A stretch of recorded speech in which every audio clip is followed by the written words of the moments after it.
Taylor's hip-hop love affair. How it all began. My hip-hop story began when I was about 5 years old. My mom, dad, and I packed up our things and moved from Pittsburgh, Pennsylvania to Silver Spring, Maryland. When we first moved to Maryland, all we really had was each other. So during our process of trying to get acclimated to our new surroundings, we spent a lot of time together. My dad's first job there was at Coca-Cola. He had to drive the company van from location to location. On the way to school, even though I wasn't really supposed to, I used to sit in the back of his van. He would always blast hip-hop music to wake himself up for his upcoming day, and he would tell me to tap his shoulder when the radio would play a song I liked so that he could turn it up louder. The first song I fell in love with in the back of that van was Mo Money, Mo Problems by Biggie, Mase, and Diddy.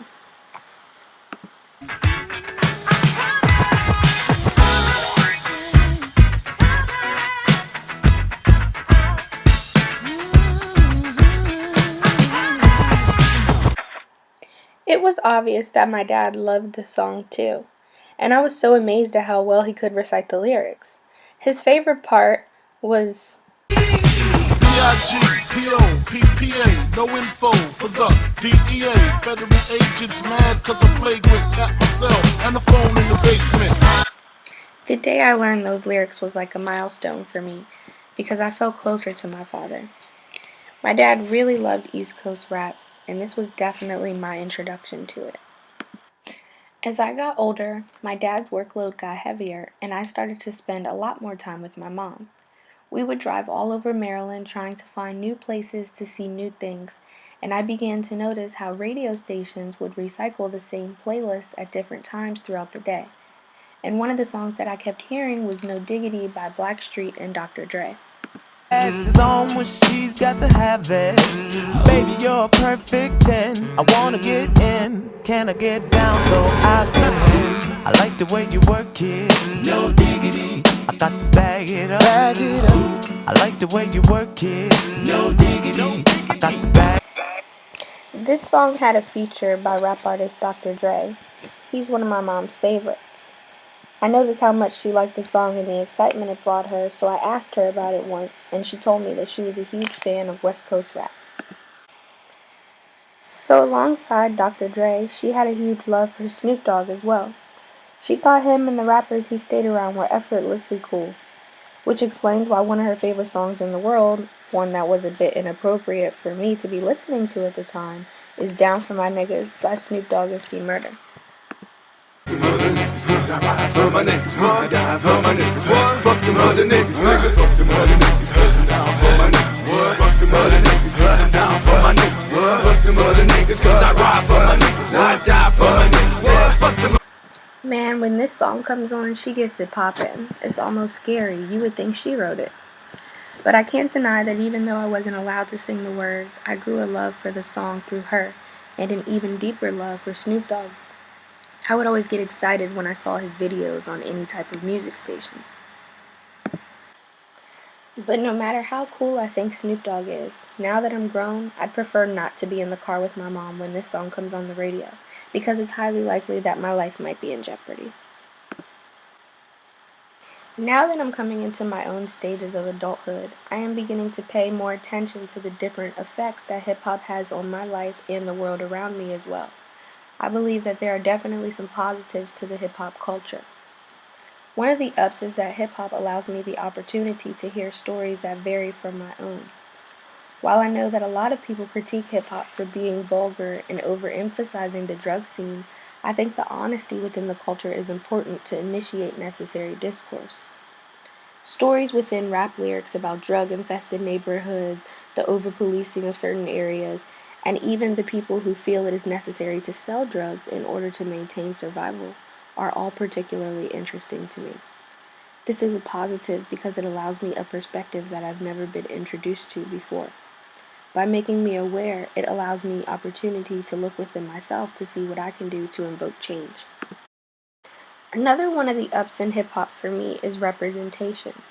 Hip-hop music and its visuals have created a space in the market that allows me to see people who look like me being represented, unlike in other popular media spaces.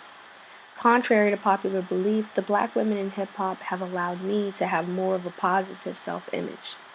For example, the rapper Missy Elliott and her extremely creative rap songs, fashion, and lyricism have allowed me and other black women the opportunity to feel like it is okay to be different from others. Rap artists like Lil' Kim, who are extremely in touch with their sexuality and have no fear in showing that, have allowed other black women and I to know that it's okay to be open about sex, to be in control of it, and to develop agency in order not to feel shunned for being a woman. Finally, a huge positive influence on me throughout rap music and the hip hop culture as a black woman is MC Lyte. As a rapper, she made it very clear that it's okay to be enlightening and stand for something even when others don't want you to or look at you differently for doing so. In addition to being introduced to a new perspective and black women being represented in diverse ways, another up in hip hop in my life is its ability to bring people together. One of the commonalities that connects my friendship is hip hop music, and while we may not all love the same artists, we can definitely come together to enjoy good music when we hear it. There's something in the music that just makes you want to have a good time. But just like in any relationship, where there are ups, there are downs as well. In my opinion, one of the downs in hip hop is that my personal story is rarely being told. Although I was born in downtown Pittsburgh, Pennsylvania, I am essentially a suburban girl, because that is where I was raised. I come from a place where people of different classes, races, and cultures exist pretty equally and fairly well together, and that is not really a story often told in hip hop. So it feels as though rather than expressing a diverse black experience, the media is instead flushing out all of the good music that is opening up a progressive space with glorification of more gaudy, unnecessary things. This leads me to the disappointments in hip hop. For me, in my hip hop love affair, the main disappointment is the overwhelming misogyny. As I mentioned before, there are women within the hip hop space that attempt to develop and maintain agency. But in the same token, there is an overwhelming and much larger amount of rappers who infiltrate this space with the massive amounts of sexism. And while it is true that society as a whole is sexist and rappers are often unfairly singled out for this behavior, my disappointment comes from the lack of effort that some rappers make to move in a more forward-thinking direction. Unfortunately, many rappers' only defense is that the language they use is no big deal. In my relationship with hip hop, there are definitely some critiques that I believe should be taken into consideration.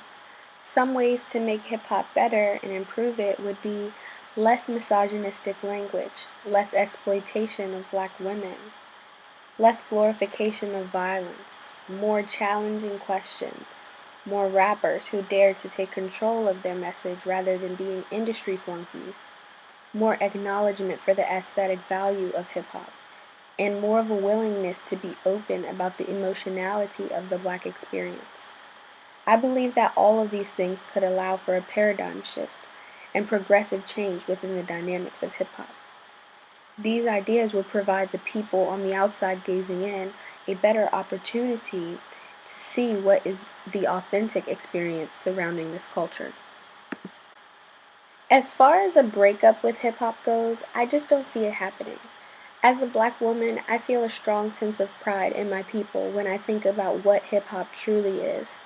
From the four elements to the aesthetic value, this is an art form that was created by people that are a part of my direct history. While on several occasions I have opted to test the waters and dabble into alternative music, which I happen to love as well, hip hop music will always be my first choice because it is in my soul. It's a part of who I am. Improvements can always be made, just like with any form of relationship. But quitting on hip hop, quitting on my people, is never going to be an option for me. When I think about the future of hip hop, I believe that there is a light at the end of the tunnel. In today's hip hop culture, there is a decent amount of independent rappers who are doing exceptionally well for themselves.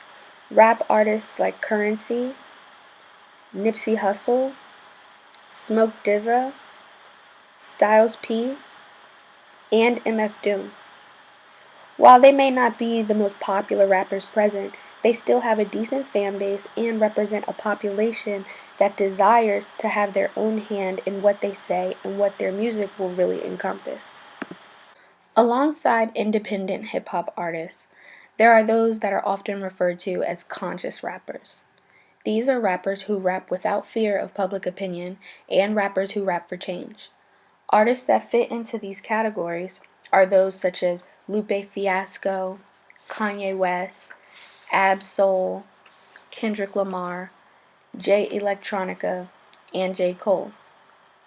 This population of rappers is a clear example of how to gain agency within the hip-hop realm. This realm often aims to promote negative stereotypes of blacks, and independent artists and so-called conscious rappers offer the possibility of promoting something more meaningful. As far as my specific future with hip-hop goes, I would vow to say that I will always be willingly committed to this space. I plan to use my knowledge that I've gained from this hip-hop course to explain to others who love the music just as much as I do that this culture occupies a space within academia. I plan to share the theories of authors like Bettina Love, Bakari Kitwana, Gwendolyn Poe, Mark Anthony Neal, and Trisha Rose. I wish to educate the people who love this form of art in order to further its manifestation into something even more beautiful than it already is. I have a true love for hip-hop and the way that it makes me feel. It serves as a force to bring people together, and when you love something as much as I love hip-hop, you will do anything to maintain that love. I'm willing to do anything to keep hip-hop alive. So let's get on with it. We could have been somebody. Said you had to tell somebody. Let's take it back to the first party. When you tried your first Molly. It came